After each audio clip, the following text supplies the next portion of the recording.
Abra sua Bíblia comigo. Lucas capítulo 2.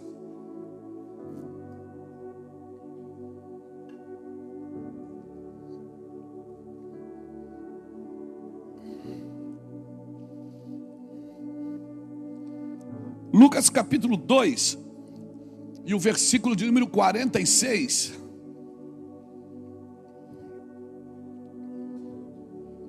Glória a Deus.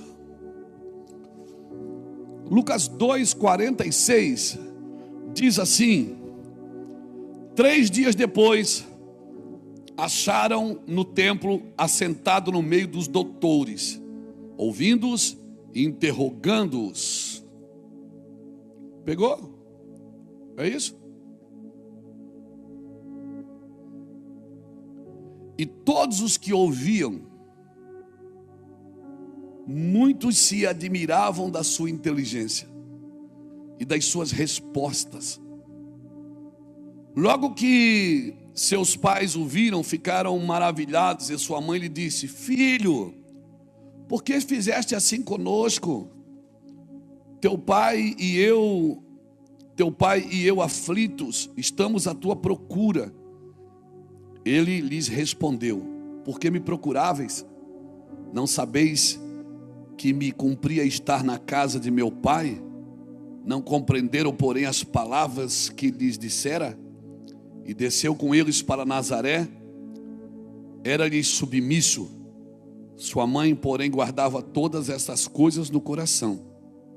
E crescia Jesus em sabedoria, estatura, graça diante de Deus e diante dos homens.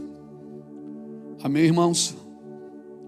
Irmãos, nós estamos lidando nesses dias com uma geração que se conformou em ser morno, que se conformou com a mornidão, que não é quente, que não é frio, mas que se conformou a levar o evangelho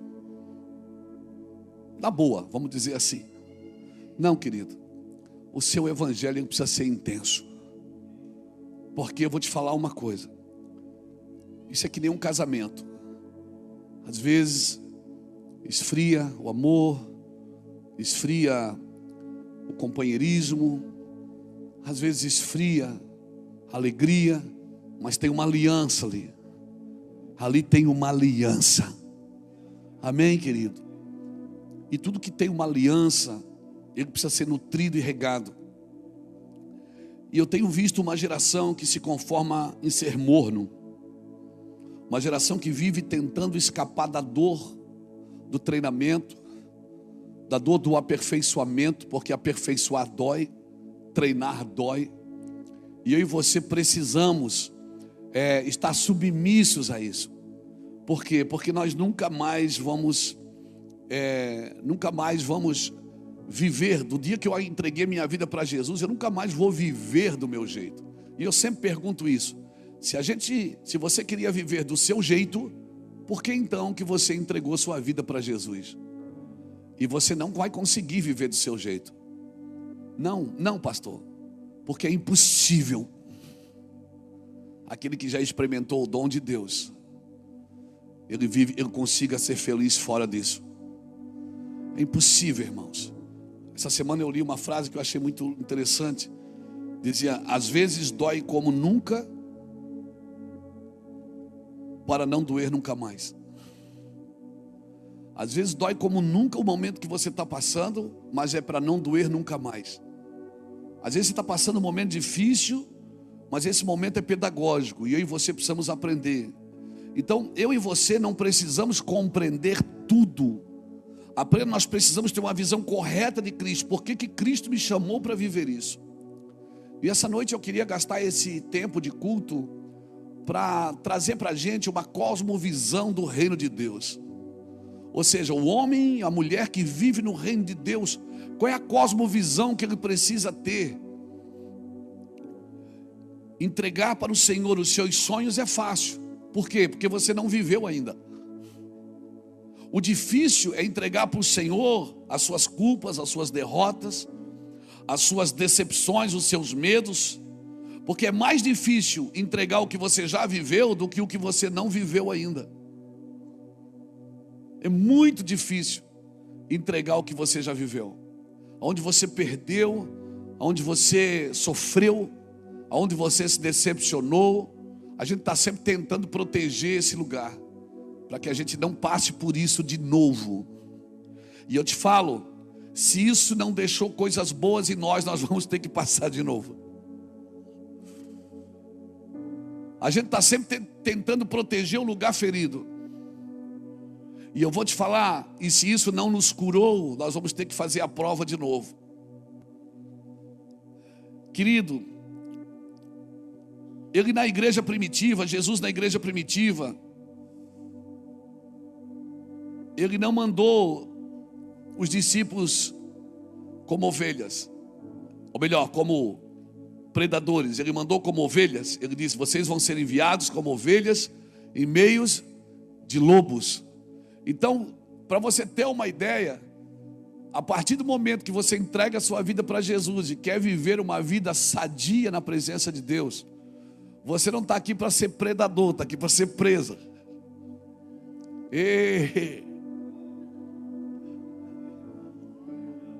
É por isso que senta todo mundo junto no mesmo lugar. É por isso que é comunidade, é igreja. Porque é pedra ralando pedra, não é tijolos. Fazer um altar de tijolos é fácil, é tudo o mesmo naipe. De pedra é difícil, porque tem pedra redonda, tem pedra quadrada, tem pedra lascada, tem pedra áspera. E você vai ter que ir uma encaixando na outra até formar aquele altar. O altar do Senhor é feito de pedra, a igreja é pedra viva, não é feito de tijolos. Se você ler Jeremias, eu creio que está na Bíblia. Se você ler Jeremias, você vai ver uma coisa: que Deus não recebia sacrifício em altares de tijolos, só em altares de pedra. Sabe o que eu aprendo aqui? Que sacrifício só é possível com pessoas diferentes. Porque é muito mais fácil eu deixar a igreja porque eu não concordo. É muito mais fácil eu sair do lugar porque tem muita gente. Eu vou congregar em casa, eu vou buscar Deus em casa. Não, é na igreja que nós somos aperfeiçoados. Amém? É na igreja que nós somos aperfeiçoados. Até cachorro entrou aqui hoje, viu, irmão? E alguém me perguntou: por que o cachorro entrou na igreja? Porque a porta está aberta, irmão. E por que ele saiu? Porque ele entrou, ele não vai ficar aqui para sempre. Daqui a pouco você vai embora também.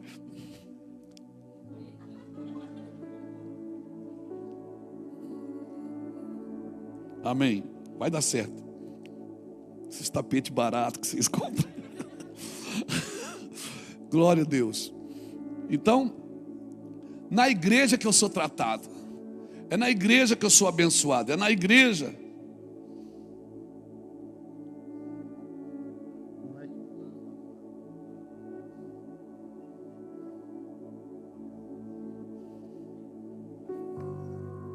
Não deu. Não tira. Deixa aqui que eu quero cair umas 3 vezes aqui ainda. Então é muito mais simples você viver isolado. E a Bíblia fala no capítulo 18 de Provérbios que quem busca o isolamento, quem se isola, busca a sua própria ruína, e insurge-se contra a verdadeira sabedoria. Aquele que se isola, ele busca a sua própria ruína. Agora nem eu posso errar o versículo que eles botam ali atrás, né, irmão?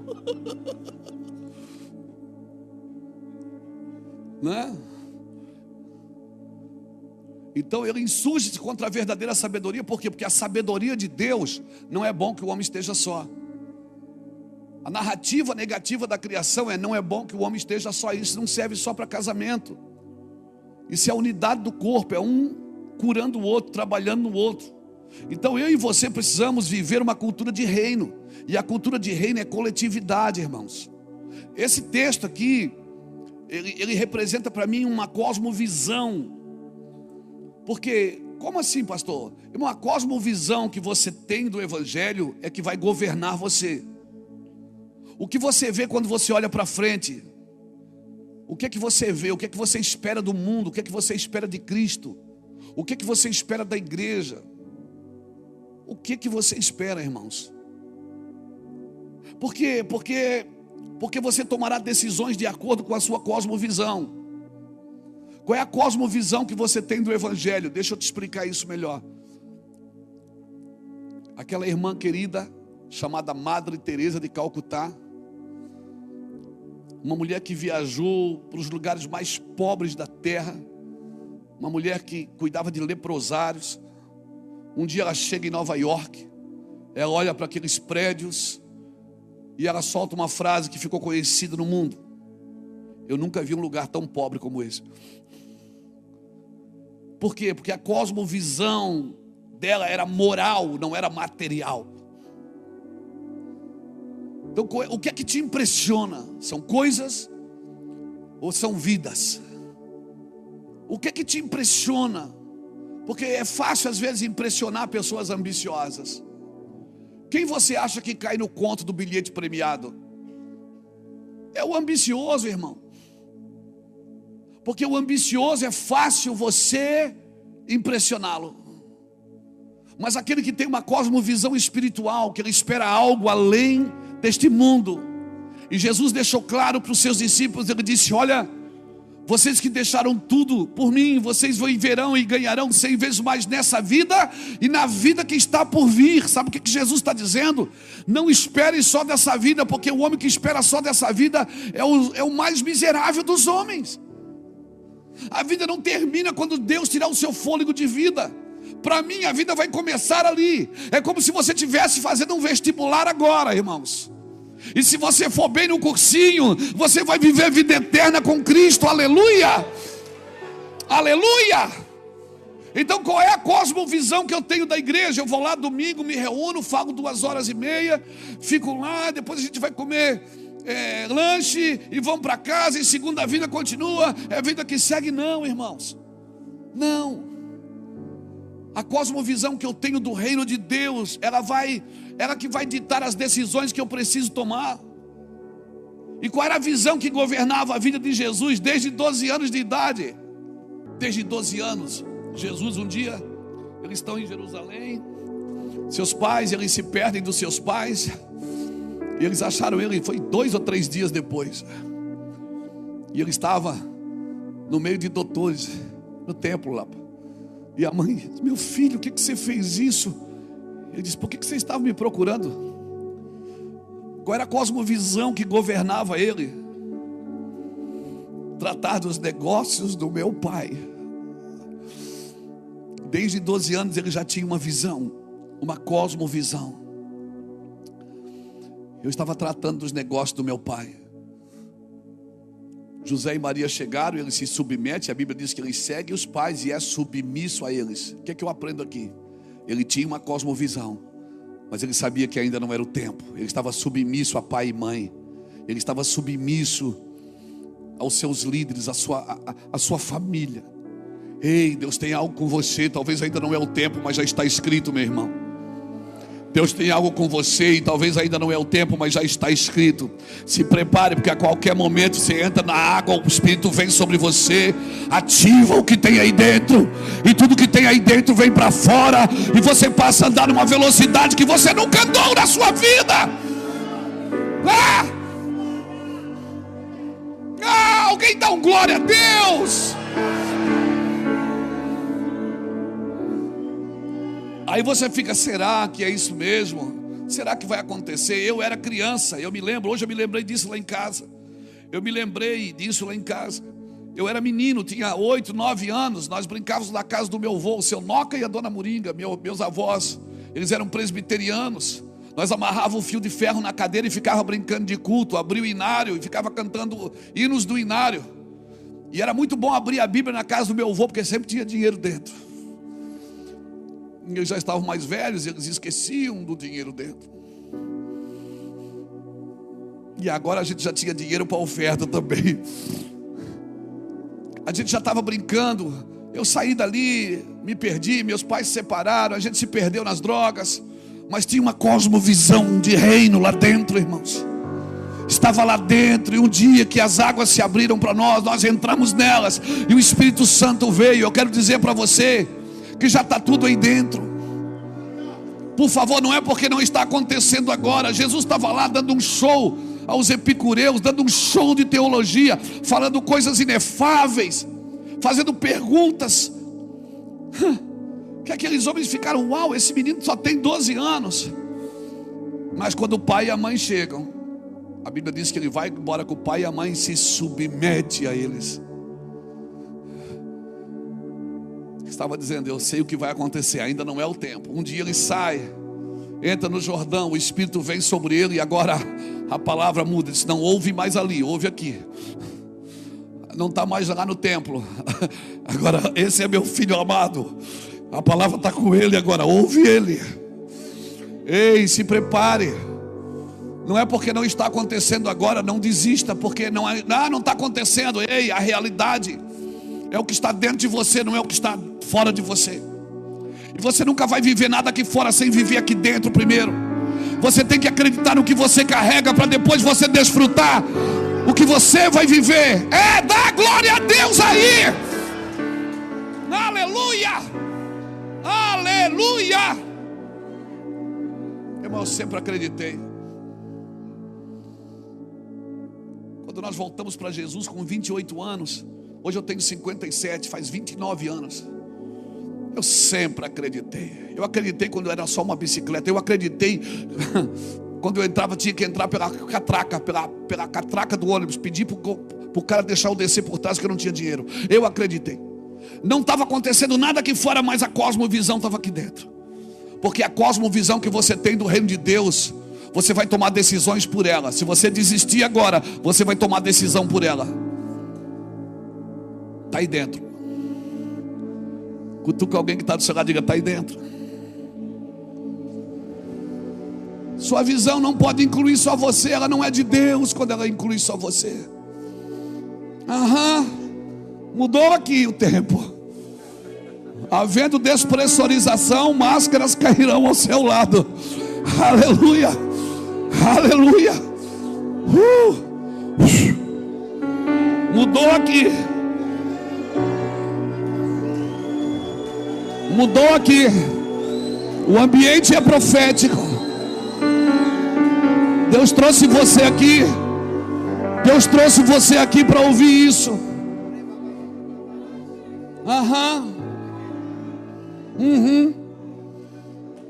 O ambiente é profético. O mundo está preparando você para viver uma cadeia de domínio, irmão. Nós estamos sendo preparados para que sejamos dominados pelo comércio, pela indústria, pela mídia, pela cultura, pela ideologia política, pela ideologia de gênero. O mundo está tentando controlar a sua vida, está tentando preparar a sua mente para um ambiente de domínio, de controle. Uma cadeia de domínio que determina o que você vai ser, o que você vai ter e o que você vai fazer. O sistema treina você para uma cosmovisão materialista. Ou seja, você precisa ter aquilo.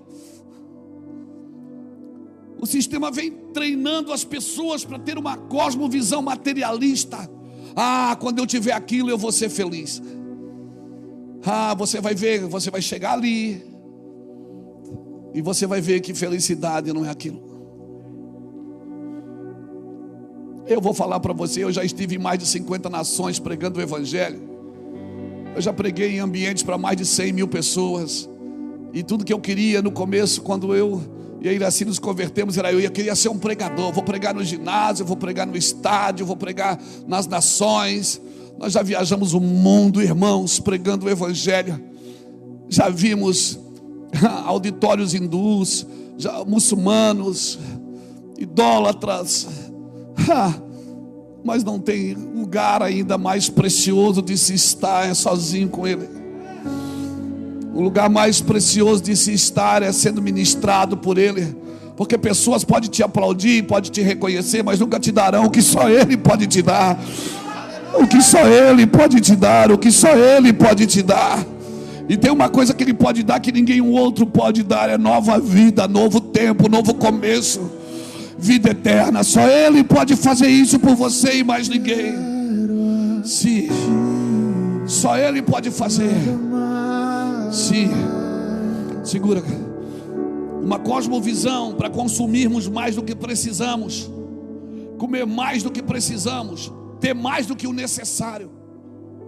Isso é uma cosmovisão materialista, sistemática, que quer treinar sua mente e sua alma para viver dessa forma. Sabe? Bota aqui para mim 1 Samuel, capítulo 4. 1 Samuel, capítulo 17, versículo 4. Deixa eu mostrar uma coisa para você. Então saiu do arraial dos filisteus um homem guerreiro, cujo nome era Golias, de Gate, da altura de 6 côvados e 1 palmo. Trazia na cabeça um capacete de bronze e vestia uma couraça de escamas, cujo peso era de 5.000 ciclos de bronze. Trazia caneleiras de bronze nas pernas e um dardo de bronze entre os ombros.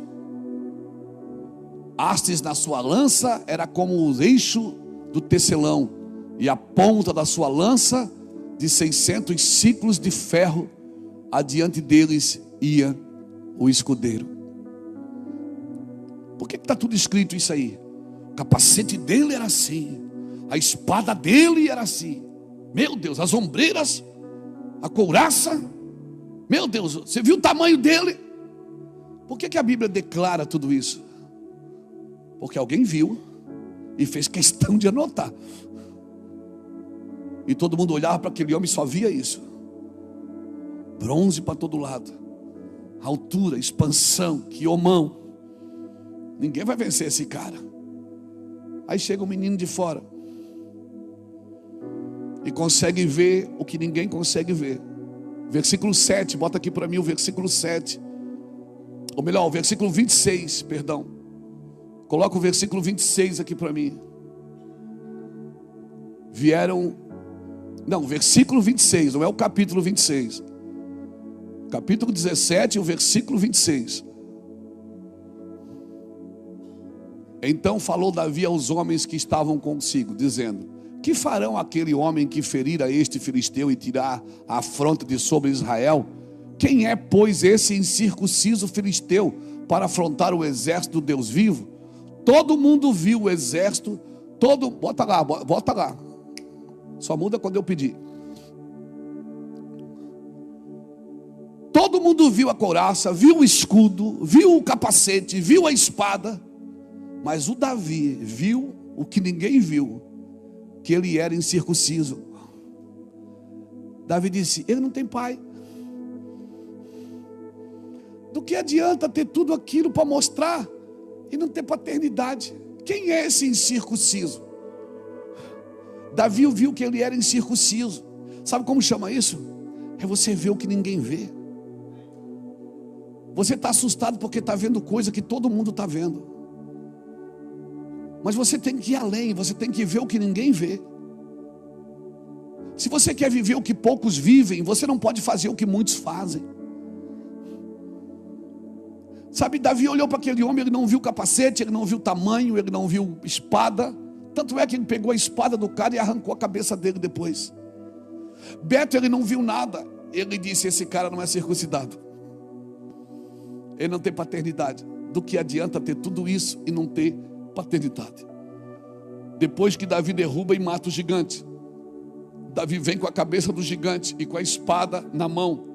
Saul faz uma pergunta para Abner. Saul pergunta assim, Gladys: de quem é filho esse menino?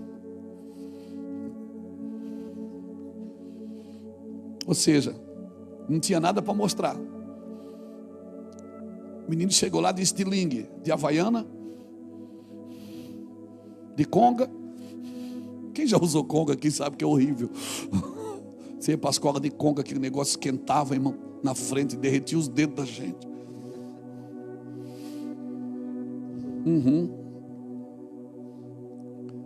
Davi não tinha nada para mostrar, mas Saul percebeu que ele tinha paternidade. Sabe o que é cosmovisão? É você saber quem você é aqui dentro. Cosmovisão é você saber que você é crente em Jesus Cristo. Mas eu não tenho um carro, mas você não precisa ter agora. Talvez não é o momento de você ter. Ah, mas eu não tenho nada, não apareço. Mas o diabo sabe quem você é. Ele sabe quem você é. Porque quando você abre a boca ou estende a mão, o ambiente muda.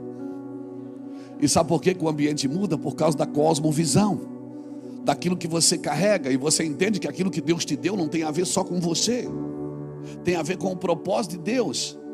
Irmãos, do que adianta ter escudo, ter espada, ter... que adianta? Do que adianta ter Ferrari e não ter vida? Do que adianta o homem ganhar o mundo inteiro e perder a sua alma? Do que adianta? Aleluia. Quando começou a pandemia, eu estava lendo uma reportagem da filha do dono do Banco Safra, que morreu na pandemia. O dono do banco morreu na pandemia. Ela escreveu assim no seu Twitter: tudo que meu pai queria era respirar, e todo o dinheiro que nós temos não pôde comprar o ar para o meu pai. Eu olhei para aquela mensagem ali no Twitter e pensei: Deus, só o Senhor é o dono da vida. Sabe, irmãos, do que adianta o homem ganhar o mundo inteiro e perder a sua alma? Uma vida semelhante à de Cristo. Irmãos, uma vida sem sofrimento não tem nenhuma semelhança com Cristo. Uma vida sem passar poucas e boas não tem nenhuma semelhança com Cristo. Cristo não prometeu vida boa para ninguém. Ele só disse: eu estarei com você todos os dias. E você pode estar passando no vale da sombra da morte, mas se Ele prometeu que Ele está com você todos os dias, pode olhar para o lado ou pode olhar para cima. É melhor olhar para baixo. Não, é melhor olhar para cima, porque abaixo de você não tem nada, mas acima tem. Olha para cima e você vai ver, porque isso Ele prometeu. Eu vou estar lá, Luiz. Depois, irmão, de superar o sofrimento, o seu coração vai estar cheio de compaixão, o seu coração vai estar quebrantado. Por isso, quando a pessoa começa a passar dias difíceis, ela perde a visão, ela perde a noção, porque ela não sabe o que fazer. Puxa, eu vivi até aqui, ganhei dinheiro, fui abençoado, e agora? Vou morrer assim? Não, bebê, você não vai morrer. Fica tranquilo, descansa, descansa, guarde seu coração, porque quem está vivo nunca morrerá. Agora você precisa ter uma cosmovisão do que é vida, do que é vida eterna. Senão a sua vida vai se prender somente em alguns anos. A Bíblia diz que a vida do homem é de 60 a 70. Alguns por sua robustez chegam a 80. O que passar disso é canseiro e enfado. Então esse é o limite. Mas a Bíblia diz que na sua velhice ainda darão frutos e serão viçosos e florescentes. Amém, irmãos? Agora a sua vida não termina quando Deus tira o fôlego de vida. Se você tem uma cosmovisão de continuidade, amém? O que o sofrimento me ajuda? Ele me ajuda a ficar melhor. Eu fico mais doce, doce como mel. Eu fico mais doce. Seu coração vai estar mais cheio de compaixão. Seu nível de perdão aumentará. Você não vai ser mais comido vivo pela culpa. Amém? Você não vai mais ser comido vivo pela culpa, porque a culpa vai bater. Amém? Mas a couraça de justiça do Senhor vai te cercar e te guardar. Irmãos, guarde isso no seu coração. Talvez você não acredite dessa forma. Talvez você tenha outra forma de crer, e eu respeito, mas não concordo. O que aconteceu me tornou no que eu sou. Então o que aconteceu precisava ter acontecido. Foi bom ser afligido para que eu aprendesse a guardar os teus decretos. O que aconteceu comigo me tornou em quem eu sou. Então o que aconteceu comigo era necessário ter acontecido. Tudo que aconteceu tinha que acontecer para eu me tornar quem eu me tornei. A Bíblia diz que nós temos o ministério da reconciliação. Depois você lê 2 Coríntios, no capítulo 5, versículo 13 a 21. Ele nos reconciliou com Ele. Então se isso tudo é para me reconciliar com Ele, a ferida é necessária. A ferida é necessária, a alma precisa ser ferida, o corpo precisa ser ferido, o espírito não, porque o espírito está pronto. O espírito está pronto, irmãos, mas a carne é fraca. É uma ilusão você achar que o estado natural correto de Deus a uma pessoa é viver sem ferida e sem sofrimento. Não tente espiritualizar a carnalidade. Não tente, está mal. Está mal, você tem o direito de ficar mal. Tomara que não seja hoje. Mas você tem o direito de acordar mal. Você tem o direito de não estar bem naquele dia. E como é que eu faço? Quando você está alegre, celebre. Quando está triste, aprenda. Aprenda. Fecha a boca. Fica quieto. Se você quer usar um colete, não adianta, irmão. Vou mergulhar, vou usar um colete para não naufragar. Vou botar um colete para não tomar bala. Vou proteger o meu fracasso. Vou me proteger do fracasso e da mágoa. Querido, quem faz isso certamente não conhecerá o verdadeiro amor de Deus. Se nós não sabemos quem nós somos, nós não vamos fluir como devemos. Se eu não sei quem eu sou, eu nunca vou fluir como eu devo. Agora, quem eu sou está naquele que me criou. Eu não descubro quem eu sou olhando para mim. Eu descubro quem eu sou olhando para Ele, porque nele está a minha identidade. Foi Ele que me criou. Então, para me conhecer, eu preciso conhecê-lo primeiro. Senão eu vou estar sempre querendo ser uma coisa que eu não sou. Mas quando eu olho para Ele, olharam para Ele e foram iluminados, e os seus rostos não ficaram confundidos. Porque quando você olha para Ele primeiro, Ele te organiza naquilo que você tem que ser, que você tem que ter e que você tem que fazer. Meu irmão, isso é evangelho. Pastor, mas eu tenho muito orgulho. Eu também tenho. Bota aqui para mim Tiago capítulo 4 e versículo 1. Aleluia. Você está bem? Está tudo bem? Isso, dá uma relaxada. Quer ficar de pé para mexer um pouco? Não, está tudo bem?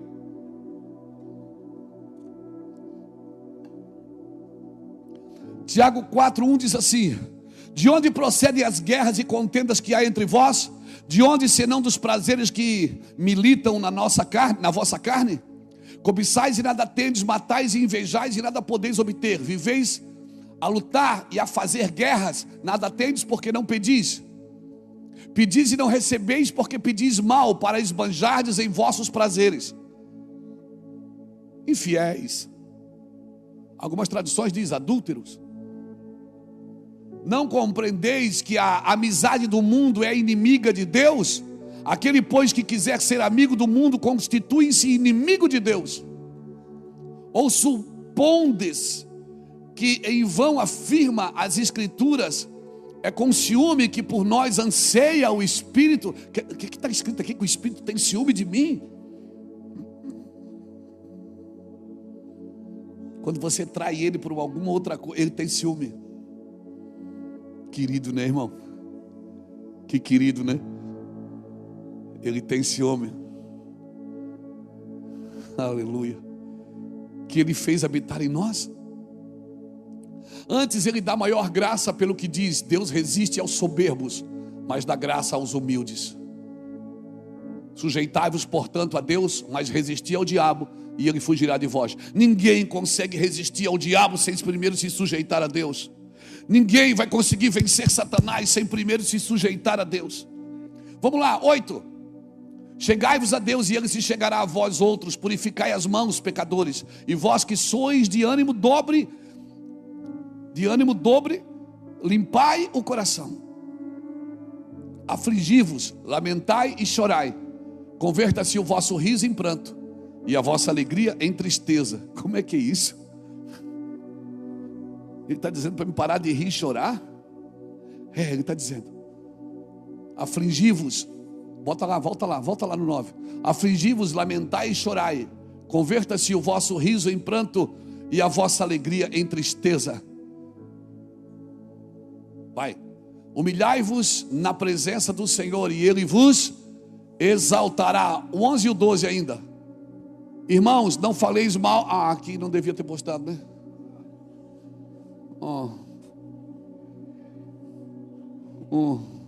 Irmãos, não faleis mal um dos outros. Aquele que fala mal do irmão ou julga seu irmão, fala mal da lei e julga a lei. Ora, se julgas a lei, não és observador da lei, mas és juiz. E há um só legislador e juiz, aquele que pode salvar e fazer perecer. Tu, porém, quem és que julgas o teu próximo?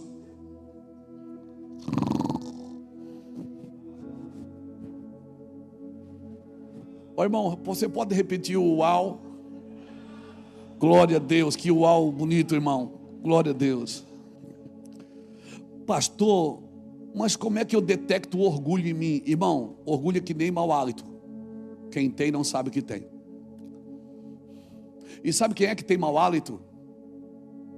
Quem não tem amigo para olhar para ele e dizer: cara, vai escovar o dente. Quer uma balinha? Porque se você tem amigo, você não tem mau hálito. E quem é que tem orgulho? Quem não tem amigo. Porque se tem amigo, o amigo confronta. Eu disse: cara, para, isso aí é orgulho. Não só. É orgulho. Como é que eu detecto o orgulho que vive em mim? Primeiro, quer notar? Quando você melhorou sua performance, mas não a sua busca. Você ficou bom em tudo que você faz para Deus. Paulo disse que deixava tudo para ganhar a Cristo. Paulo já fazia tudo para Deus. Ele disse que eu deixo tudo por causa de Cristo. Filipenses 3, 7 e 8. E ele chama o resto de refúgio. Então, quando você buscar o Senhor, não busque e não pergunte até quando. Busque até nada mais importar para você do que a Cristo. Quando é que eu sei que a minha busca está dando resultado? Quando eu buscar até nada mais se importar, até Ele ser prioridade. Isso não vai me tornar, como chama? Uma pessoa assim que é fanático? Não, pode ficar tranquilo. A religião te torna fanática, o amor de Deus não. Amém? Você está melhorando sua performance e sua busca, e não a sua busca.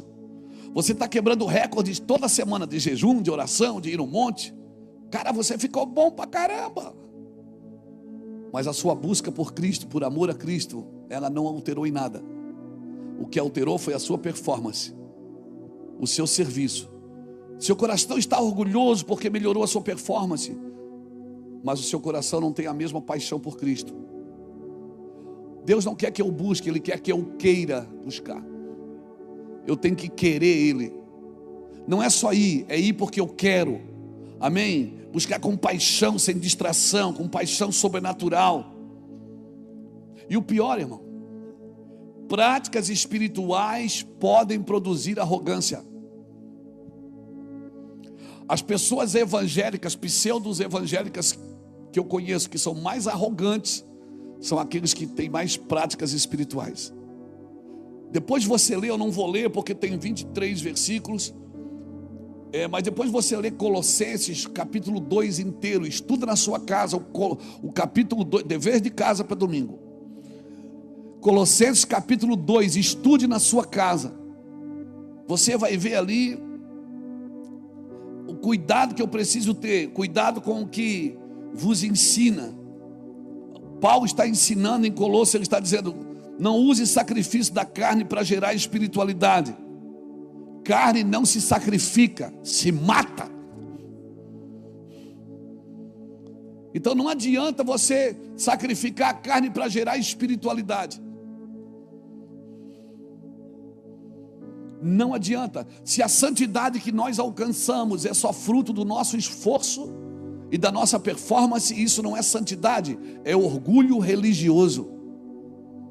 Amém, irmãos? Amém, irmãos? Porque certas práticas espirituais produzem mais arrogância e soberba do que a espiritualidade. E se você ler, você vai ver Paulo dizendo que muitos em Colossos praticavam esses princípios carnais e filosóficos, usando o quê? Usando ideologias que não produzem espiritualidade. Então, quando cresce a minha performance, mas não a minha busca por Cristo, certamente isso vai gerar um orgulho dentro de mim. Segunda coisa, Quando você não entende que tudo que precisa de arrependimento é pecado. Irmão, tudo que precisa de arrependimento é pecado. Lembra quando ele fala em Apocalipse capítulo 2? Ele fala para a igreja de Éfeso. O que é que ele diz para a igreja de Éfeso? Tenho, porém, contra ti que deixaste o teu primeiro amor. O que é que ele diz? Volta e te arrepende. Então amor, falta de amor também é pecado.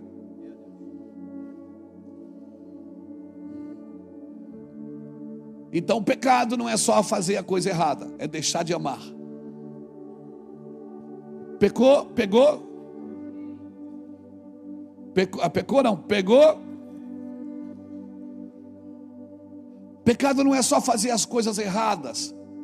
Tiago 4,17 diz que se está na tua mão o poder de fazer o bem e tu não fazes, cometes grande pecado. A falta de amor pelo próximo também é pecado. Deixar de tornar importante aquilo que é importante é pecado. E se eu empurrar meu cristianismo com a barriga, é porque ele tem pouca importância.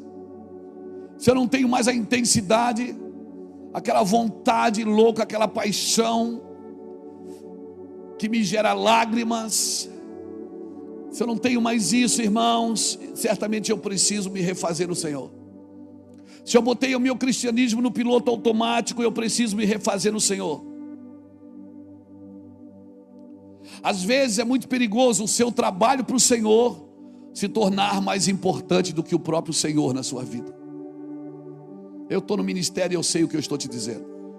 Às vezes eu tenho que parar o trabalho para voltar para o Senhor. Mas eu trabalho para o Senhor, mas eu tenho que parar o trabalho para o Senhor, para voltar para o Senhor. Por quê? Porque o trabalho se tornou mais importante do que o próprio Senhor do trabalho. Você está me entendendo? Aleluia.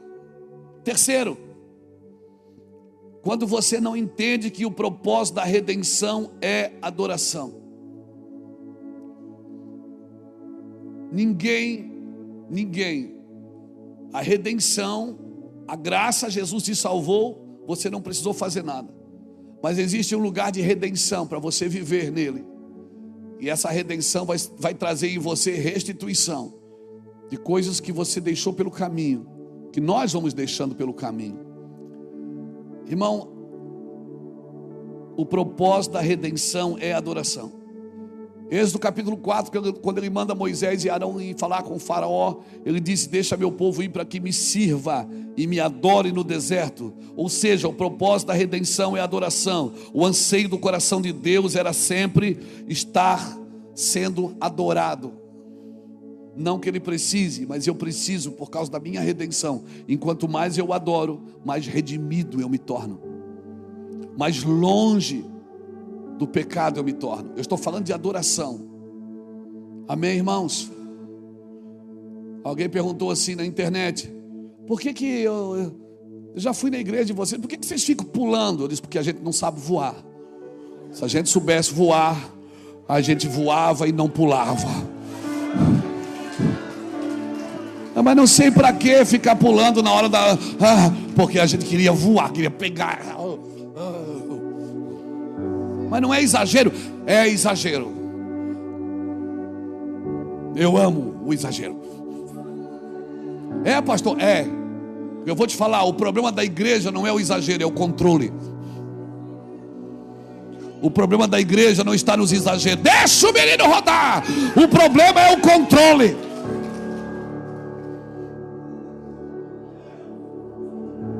Então por que fica pulando, dançando? Porque a gente queria mesmo era voar. Eu queria mesmo era botar uma tirolesa lá de cima. E na hora de chamar o pastor Luiz para pregar, eu descer de tirolesa. Uma ideia para o templo novo. Exagerado. Mas para que isso? É bom, irmão. É bom. O cara mais exagerado da Bíblia, que adorava a Deus, exagerado, que tirava a roupa, que tirava a coroa, que dançava, que pulava. Sabe como é que ele é conhecido na Bíblia? como maior adorador das Escrituras, como homem segundo o meu coração. E também sabe como é que ele é conhecido na Bíblia? O maior guerreiro, porque adoração e guerra caminham juntas. Quanto mais você adora, mais guerreiro você se torna. Aleluia, alguém está me entendendo aqui? Então pula, dança, irmão, corre, fica à vontade. Aleluia, aleluia. Você está muito sóbrio.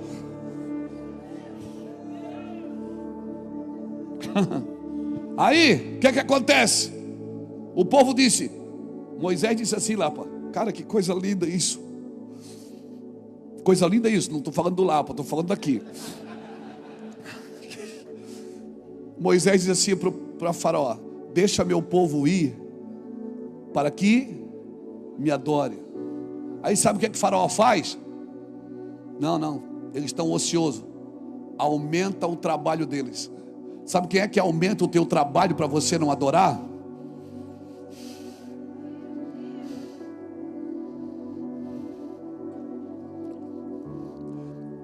E todo obreiro da casa do Senhor que só trabalha e não adora, serve mal.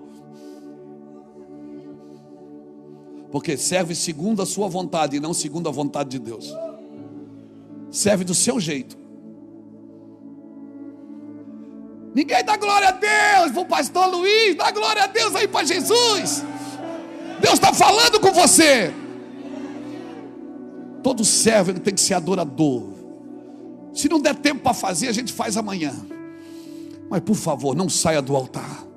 A Maria sempre escolhe a melhor parte, irmão. O trabalho da Marta é importante, mas a Maria sempre, ninguém tira ela dali. Não tire ela dali, deixa ela ali.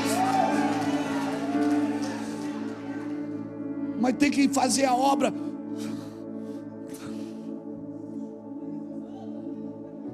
Tem gente que não adora, só arruma demanda para quem adora. Ele arruma demanda para a igreja. Quer que a gente trabalhe o dia inteiro, todo dia. Não, irmão. Deus nunca vai se zangar com você porque você gastou meia hora a mais buscando a Ele. Deus nunca vai se zangar com você porque você disse, cara, hoje eu precisei ficar com Deus. Sabe, Deus falou comigo. Eu abri a Bíblia, rapaz, Deus falou comigo. Mas, meu irmão, tinha tudo para fazer aqui. Não, irmão, você pode adorar. Se o pastor brigar, não entendeu também. Deixa eu te falar uma coisa. Quem aumenta o teu trabalho para você não adorar é Faraó, ou líderes que têm as. We were in love that never meant to stay. Some things are real, even when they fade.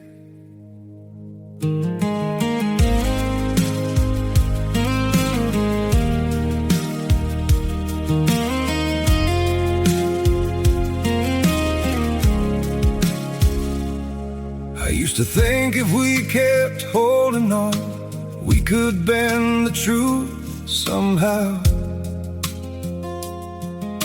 But love can't fight what's pulling us apart, and it's breaking us down now.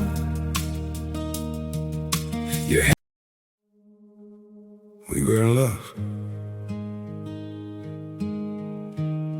that never meant to stay. Some things are real, even when they fade.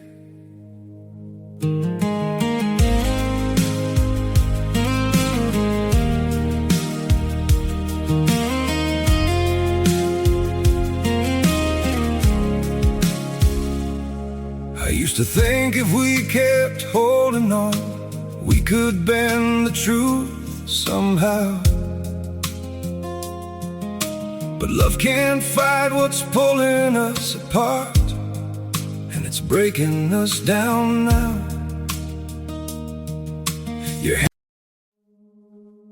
We were in love that never meant to stay.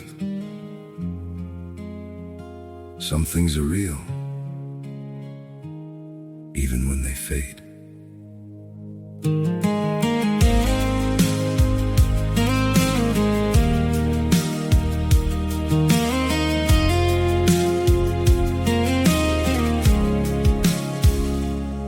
I used to think if we kept holding on, we could bend the truth somehow.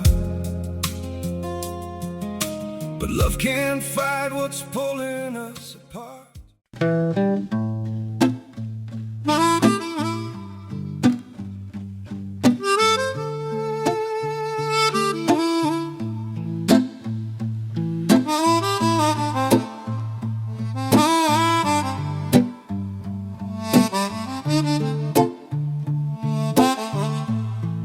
Yeah, this is the terra firma lullaby, where the rhythm keeps the soul fed. Beneath the wide open sky, finding the words that need to be said. Feel the ancient breath in the current of the flowing stream. Let the soul tell you the rest. Living out a waking dream. A monaga crying, the blues is soulful riff. Finding where the truth is lying, overcoming every cliff. Back to the essence, where the asphalt breaks the soil. The universe is present, worth more than all the toil. Petrichor sent after the quick summer rain. A reminder heaven sent, washing away the stain. I remember the wisdom found in the roots of the old oak tree. That's where the heart is bound, where we are truly free. The upright bass is walking, keeping the pace slow and low. This is more than just talking, watching the true colors grow. From the mountain ranges shadow to the valley's quiet hum. Trading out the fast faddles for the place we're coming from. Every natural hue is painted on the horizon line. This energy is true, feeling utterly divine.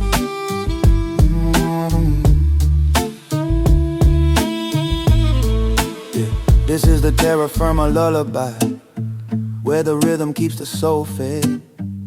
Beneath the wide open sky, finding the words that need to be said. Feel the ancient breath in the current of the flowing stream. Let the soil tell you the rest. Living out a waking dream. An onaga crying, the blues is soulful riff. Finding where the truth is lying, overcoming every cliff. We were lost in the network, chasing a faulty signal, doing the heavy grunt work. Síndrome dele. Esse povo está muito ocioso, vão dar trabalho para eles não ter tempo de adoração. Então, irmão, o trabalho não impressiona Deus.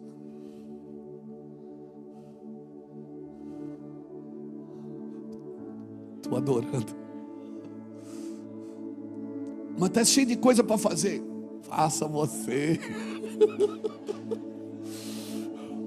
E eu te garanto, quando você sair dali, pelo menos uns 30% do que você tinha que fazer já está pronto, já está resolvido.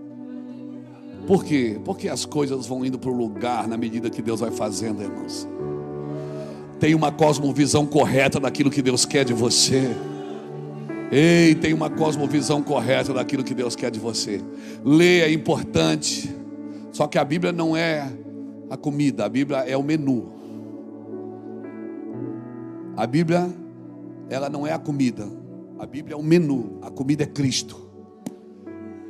Quem come da minha carne e bebe do meu sangue, esse permanece em mim.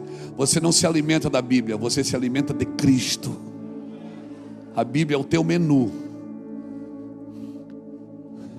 Você está me entendendo? Então vai para casa comer de Cristo hoje, irmão.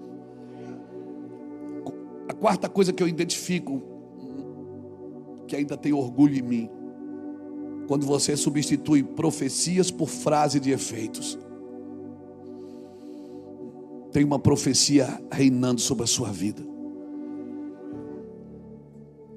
Não substitua. Você vai viver o que você diz, não o que você ouve.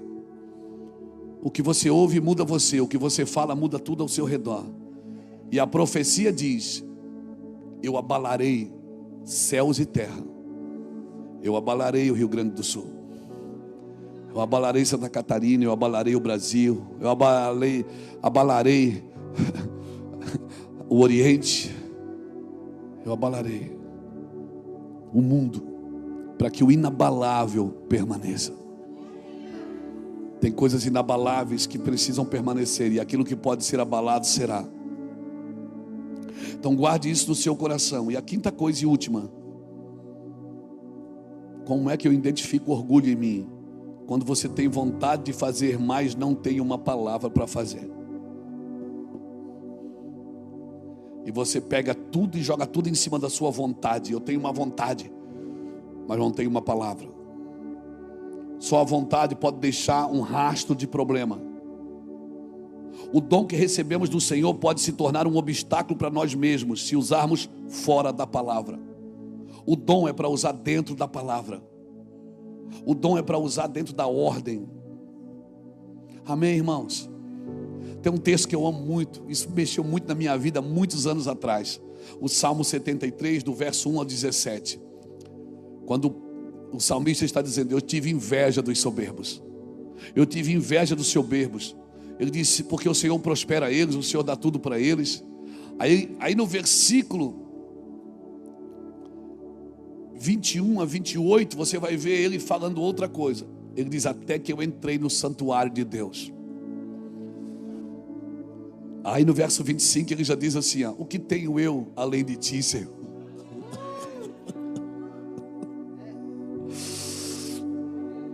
E não há na terra quem eu deseje mais do que tu. Aquele homem que estava com inveja do outro, ele falou assim: até que eu entrei no santuário, ou seja, até que ele foi adorar. Quando ele adorou, ele disse: cara, eu estou invejando coisa nada a ver. Pastor, já viveu isso? Já. Eu já quis ser o maior pregador do Brasil. Eu já quis ter a maior igreja do estado. Eu já quis ser o cara mais famoso do evangelho. É, pastor? Fui, eu quis. Faz tempo, mas eu quis. E graças a Deus que eu tenho amigos que falavam para mim que eu estava com mau hálito. Graças a Deus que eu tinha amigos que, de verdade, que diziam: você está com mau hálito. E eu queria bater neles, mas eles me deram uma balinha chamada misericórdia. E eu fui buscar Deus, e Deus disse: para que você quer ser grande? Para quê? Não está bom assim? Eu digo: está lindo, Jesus. Ele disse: Luiz, quem quiser ser o maior, seja como o menor. Faz anos isso, irmãos. Eu também quis ser, até que eu entrei no santuário. E quando eu entrei no santuário,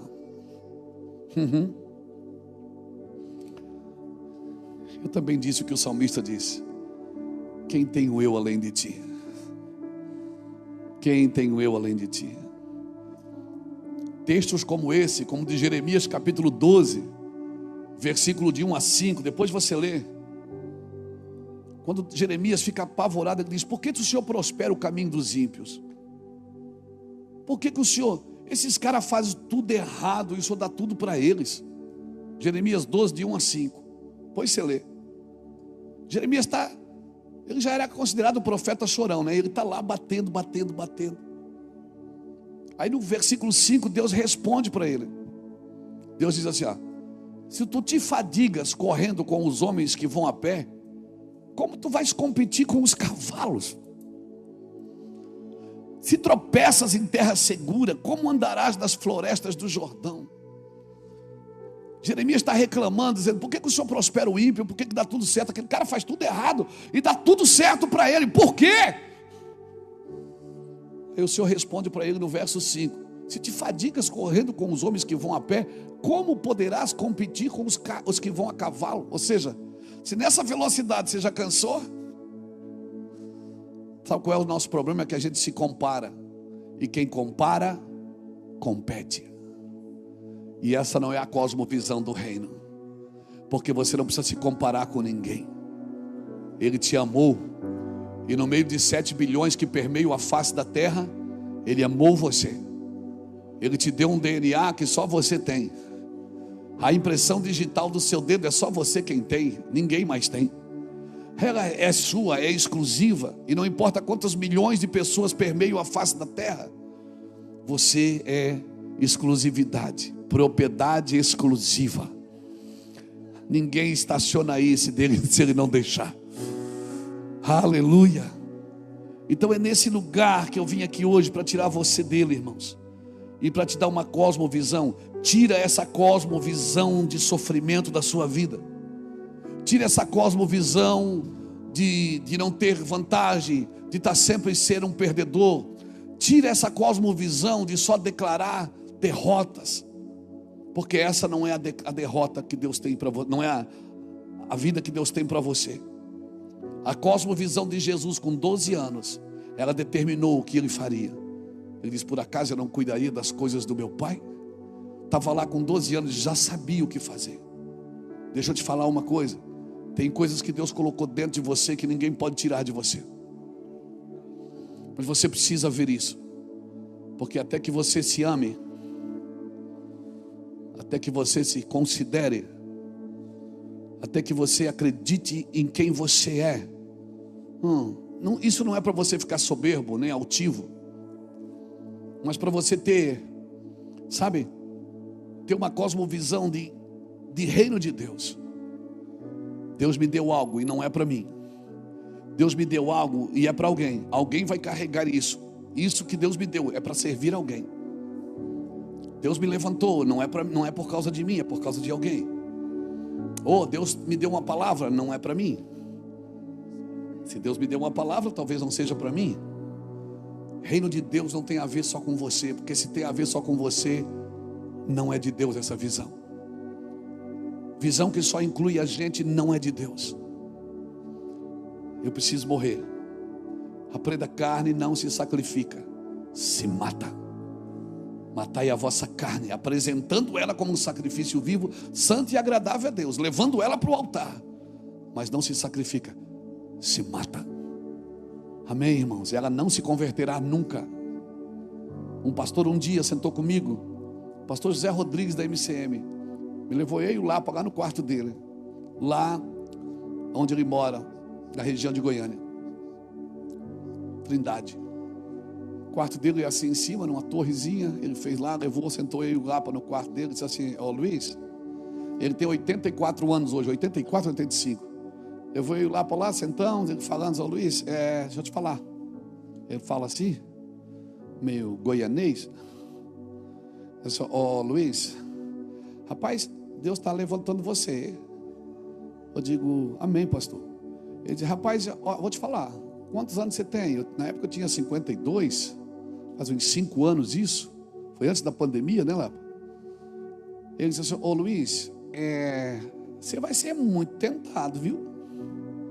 Você queria botar a mão na minha cabeça e dizer: receba o poder. Eu já ia cair na unção. Se Deus não me derruba, eu me jogo. E ele disse: Luiz, você vai ser muito tentado, viu? Tribulado vai ser. Eu digo: pastor? Mas você tem 50, 52, mas quando você fizer 60, você vai continuar sendo? Eu digo: pastor? E quando você tiver 70, rapaz, você pensa que diminui? Pois só aumenta. Eu digo: não, o senhor está brincando. Ele disse: rapaz, eu vou fazer 80 anos. Na época eu ia fazer 80. E você sabe que o diabo não desistiu de mim ainda. Rapaz, eu estou um velho, 80 anos. Aquela palavra entrou no nosso coração. Deixa eu te falar uma coisa, irmãos. O diabo nunca vai desistir de você. E dá glória mesmo. Porque significa que você é um tomahawk, uma arma perigosa na mão de Deus. O diabo nunca vai desistir de você. E ele não vai trabalhar para você fazer a vontade dele, ele vai trabalhar para você fazer a sua vontade. Irmãos, tenha uma cosmovisão de reino coletiva. Pense no que Deus te colocou, aonde Ele te colocou e por que Ele te colocou. Isso não tem a ver com você. Isso tem a ver com o plano eterno de Deus, tem a ver com as próximas gerações. Deus vai te dar por causa da tua geração, que precisa ouvir o que você tem, precisa ver quem você é. Amém? Amém? Quero deixar essa palavra, muda esse conceito de sofrimento, de miséria. Muda. Tem gente que tem cara de prejuízo, irmão. O cara olha pro cara, ele tem cara de derrota, de prejuízo. Por quê? Por quê? Porque ele se faz de coitado. Ele tem cara de prejuízo. Ele já entra no negócio para perder. Tudo que ele vai fazer, ele se derrota mesmo. Ele está sempre esperando uma tragédia. Ele vai viajar e ele espera que o avião caia. Ele vai viajar e ele espera bater o carro. Por quê? Porque já aconteceu tragédias com ele. Ele está sempre esperando uma nova. Mas nessa noite, se ouvires a voz do Senhor teu Deus, eu quero declarar sobre a sua vida, meu querido, que Deus vai mudar os seus pensamentos. Eu sei os pensamentos que eu tenho para você, para te dar uma esperança e um futuro. Não tenha medo. Não tenha medo. Não tenha medo. Amém? O que você já viveu é que você tem que entregar para o Senhor. Amém? Teu passado tem que ser resolvido, para o teu presente fazer sentido, e o teu futuro está garantido. Entenda isso no seu espírito. Isso é uma frase de efeito.